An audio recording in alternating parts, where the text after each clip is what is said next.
আসসালামু আলাইকুম। রোদ ও গরমের মাঝে বসন্তের যে একটা হাওয়া বইছে, এর মাঝে আপনারা সবাই কেমন আছেন? বসন্তকাল ও সকালের আবহাওয়া সব মিলে অসাধারণ এই ধরনের প্রকৃতির দৃশ্য অনেকেই দেখতে খুবই পছন্দ করেন। আসসালামু আলাইকুম। আজকে তাদের জন্যই আমার এই ভিডিওটি। আপনারা যারা আমাকে সাপোর্ট করেন, লাইক কমেন্ট শেয়ার করতে ভুলবেন না। আর আমার এই লাইক কমেন্ট শেয়ারের মাধ্যমে নতুন নতুন এই প্রাকৃতিক দৃশ্য ভিডিও তৈরি করতে উৎসাহ যোগাবে। তো আজকে আপনাদের মাঝে এই সুন্দর প্রাকৃতিক পরিবেশের চিত্রটি তুলে ধরার চেষ্টা করেছি। আপনাদের কেমন লেগেছে আপনারা কিন্তু অবশ্যই জানাবেন, আর অন্যদেরকেও দেখার সুযোগ করে দিবেন একটি শেয়ারের মাধ্যমে।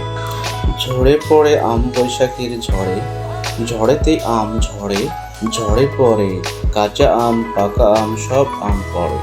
বৈশাখী ঝড়েতে ঝাপ ঝরে, কিছু আম ঝরে না হাওয়ায় নড়ে। কিছু আম অকালে শুধু ঝরে পড়ে, ঝরেছে আম শুধু আম গাছ নড়ে। কত ছিল কচি আম কেন সব পড়ে, বৈশাখী মুকুলে কত ছিল আম, ভেবেছিনু কত আম হবে আর মুখ খাম। সব আম গেছে পড়ে শুধু করি খান খান, একটাও আম যদি থাকতো গাছে, পাকা আম খাওয়ারও হতো কত ভালো তাতে।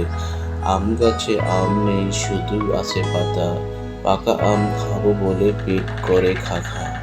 বৈশাখীর ঝড় কেন আসে বারে বারে, সাদের গাছের আম মোর সব গেছে পড়ে। এই ধরনের কবিতা আসলে সবাই শুনতে পছন্দ করে, তাই আমের এই প্রাকৃতিক পরিবেশের মধ্যে আমি একটা কবিতা আবৃত্তি করে শোনালাম। কেমন হয়েছে জানাবেন। আম খাবো জাম খাবো খাবো আরো কাঁঠাল, এই বসন্তের কোকিলের সুরে ডাকে কুহু কুহু। এই পরিবেশের মধ্যে যদি এমন কণ্ঠসুর বেজে ওঠে, আসলেই হৃদয়টা কাঁপিয়ে ওঠে। দেখতে লাগে অসাধারণ এমন দৃশ্য কয়জনও দেখতে পায় যারা শহর বিল্ডিংয়ে বসবাস করে। তাই এই ধরনের দৃশ্য দেখতে হলে ঢাকার আশপাশের এলাকাতে এই ধরনের দৃশ্য দেখতে পাবেন, এবং ঘোরার মনোমুগ্ধকর পরিবেশে আসলে সবারই ভালো লাগবে। রাজশাহী অঞ্চলে আমের জন্য বিখ্যাত, এমন কোনো অঞ্চল নেই যে রাজশাহীর আম না পৌঁছে গেছে।